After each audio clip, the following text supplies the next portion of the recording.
Number 1 बात पे सबसे पहले आरआरबी के लिए कास्ट सर्टिफिकेट कैसा होना चाहिए मैटर करता है।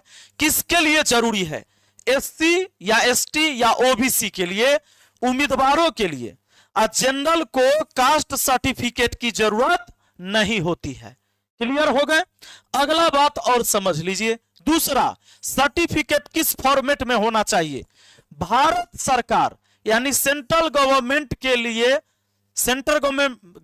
के लिए मान्य फॉर्मेट, राज्य सरकार द्वारा जारी लेकिन केंद्र के लिए वैध होना चाहिए। आरआरबी नोटिफिकेशन में दिया गया एनेक्चर या परफॉर्मा सबसे सही माना जाता है। एनेक्चर या परफॉर्मा सबसे सही माना जाता है आरआरबी नोटिफिकेशन में जो दिया गया है उसको। कौन जारी करेगा। आप जो जातीय आवासीय आय प्रमाण पत्र या कास्ट सर्टिफिकेट जो भी आप बनवाते हैं ये किसके द्वारा मान्य होगा, एसडीएम या एसडीओ के द्वारा, डीएम या एडीएम के द्वारा, तहसीलदार के द्वारा। अच्छा याद रहे, पंचायत या मुखिया का सर्टिफिकेट मान्य नहीं होता है। ये नहीं कि खाली मुखिया जी से साइन करवा के चल दिए हो गया, ये नहीं चलेगा। अगला बात, ओबीसी यानी एनसीएल के लिए खास नियम, सर्टिफिकेट पर साफ लिखा होना चाहिए ओबीसी नॉन क्रीमी लेयर, इस सर्टिफिकेट पर रहना चाहिए। अब सुन लीजिए, सेंट्रल लिस्ट में जाति का नाम होना चाहिए। अब सेंट्रल लिस्ट में जाति का नाम नहीं है, जे जाति के आप हैं और खाली स्टेट गवर्नमेंट में है तो गड़बड़ा जाएगा। आप उससे चल गए, आप सर्टिफिकेट बनवा के गड़बड़ा गया।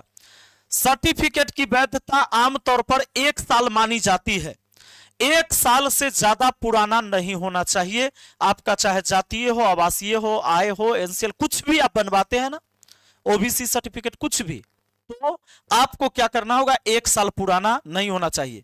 राज्य का ओबीसी सर्टिफिकेट लेकिन सेंट्रल गवर्नमेंट फॉर्मेट में होना जरूरी है। एक बात और, अगर मान लीजिए आप ओबीसी से हैं, ओबीसी फॉर्मेट सेलेक्ट कर लिए, फॉर्म भरते समय कैटेगरी ओबीसी सेलेक्ट किए तो सर्टिफिकेट देना पड़ेगा। अब मान लीजिए कि आप सर्टिफिकेट नहीं बनवाले हैं लेकिन ओबीसी में आते हैं और ओबीसी आप टिक कर लिए और सर्टिफिकेट नहीं दिया और आप सोचिएगा कि जनरल में गिनती हो जाएगा, हमारा नहीं, आपके फॉर्म रिजेक्ट हो जाएंगे। ऐसा नहीं है। अगर आपके पास सर्टिफिकेट नहीं है तब आप जनरल ही सिलेक्ट करिए। ये जो सोचिएगा कि हम ओबीसी में आते हैं कैटेगरी में तो ओबीसी को टिक कर लेते हैं, सर्टिफिकेट नहीं हो देंगे तो बादों में चलेगा, ऐसे काम नहीं होगा। ठीक है, यानी कि अब अच्छा ये भी नहीं कि उस समय 2 साल बाद अगर आपका सिलेक्शन हो रहा है 1 साल बाद उस समय सर्टिफिकेट बनवा कर दीजिएगा, ऐसे नहीं चलेगा। अभी बनवा लीजिए, फॉर्म भरा रहा है इससे 1 साल पीछे से लेकर अभी तक के आपका होना चाहिए। ये बात समझ गए। 5वां, सर्टिफिकेट में क्या क्या लिखा होना चाहिए। उम्मीदवार का नाम, पिता या माता का नाम, जाति का नाम, कैटेगरी एससी एसटी ओबीसी जिसमें से आते हैं सर्टिफिकेट में ये होना चाहिए, सक्षम अधिकारी की मुहर व हस्ताक्षर, जारी करने की तारीख, इतना चीज अच्छे से मिला लीजिएगा, ये होना चाहिए आपका। आगे समझिएगा कब दिखाना होता है।